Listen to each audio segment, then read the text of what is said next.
ሚኮ ይቺን ቪዲዮ ልሰራ የተገደድኩት እንደው ምትለው ብታጣ እንደው በረንዳ ያደግኩት ትላለህ። እንደምናት ይቅርታ ካልክ ጠራ ባለ ይቅርታ ባለ ህዝባችን ይቅርታ ለማለት ወደ ኋላ አይልም። ሰው ያጠፋል፣ ይሳሳታል፣ ይቅርታ ይላል።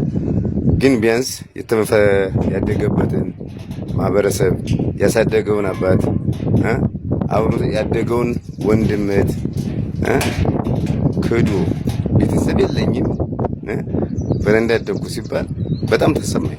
በተለይ አማርኛ ይቅርታ ማለት ጥሩ ሆኖ ህብረተሰብን ተሳድበህ እኔ አሁን ይሄን ቪዲዮ እንዲሰራ የተገደድኩት ስለተሰማኝ ነው እንጂ መናገር አልፈልግም። አንተም በፈለከው ይመችህ። እኔ ግን እየተደዋወል ነበረ እየተነጋገር ነበረ። እንደዚህ ግን ክደህ እኛን እንደ ማህበረሰብ እንደ ባህላችን ክዱ ቢያንስ አድርገሃል እኮ ተሸክሜ ማሳድግ ያለው አብረን በልተናል፣ ጠጥተናል፣ አድርገሃል። እዚህ ደረጃ ራሱ ጫፉን ያስያዘህ ማን ሆኖ ነው? በረንዳ ወድቄ በረንዳ አድጌያለሁ የበረንዳ ኑሮ ፍቅር አለኝ ብለህ የምትል። ስለዚህ ለማንኛውም ለማስታወሻ በራስህ እጅና ካሜራ ያነሳቸው ወንድሞችን ያዩ እንደምታያቸው ነው። እነዚህንም ካርክ ለማንኛውም ቀልቢስትህ አሁንም ቀልቢስትህ በደንብ ይቅርባል። ይቅር ይላል ህዝባችንም። እኔም እንደዛው ይቅር ልልህ ከፈለግ ይቅር በለኝ አባቴ በለኝ። ወላሂ ፈጣሪም ይቅር ይልሃል፣ ህዝባችንም ይቅር ይልሃል። ዝርዝር አድርገህ በደንብ ዝርዝር አድርገህ አጥፍቻለሁ ብለህ በል ይቅር ይልሃል። ወደ ነበረው አቋም፣ ወደ ነበረው እውቅናህ፣ ወደ ነበረው ከፍታ ትመለሳለህ። ከዛ ውጭ እንደዛ አለባበሱ አይምሮ በሽተኛ ነኝ ይሄ ህክምና እያደረኩ ነው ይሄ ማስተባበያ ሊሆን ይችላል። ግን እውነተኛ የይቅርታ የልብ ጠብታም አይሰጥምና በሚመክሩ መሰረት ይቅርባል። እኔ ወድሃለሁ፣ ከጎንም ነኝ። ቀጣይ ስንመክር ደግሞ ስመክር ማዳመጥ አለብህ።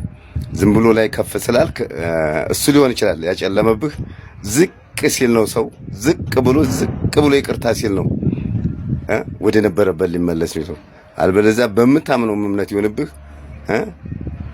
ይቅር በል። አሁንም እኔ በቃ አስገድደኸኛል። ሚኪያስ ተክለማርያም አያም ተክለማርያም ወቀኝ አባትህ ነኝ። ለማንኛውም ሸር አድርጉለት፣ ይወቀው ሸር አድርጉለት። ቀጻይ ይወልዳል፣ ይበዛል፣ ከፍም እንዳለ ይቀጥላል።